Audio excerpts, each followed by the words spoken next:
The very last activity for analyzing structure to find central idea is the skills challenge.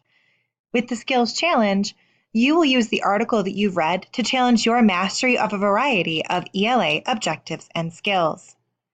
In order to complete the skills challenge,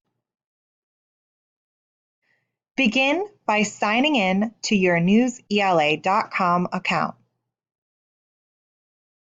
Once you've signed into your account, click that Open Activities button and go to the quiz. The quiz is 4 questions. Take the quiz carefully. Once you've finished, on the bottom of your handout, record your name and your score, the number of questions that you got correct out of 4. Once you're done, if you're working with someone else, give them a chance to do the activity on their own. Please do not share your answers. However, you can discuss your answers once you've finished.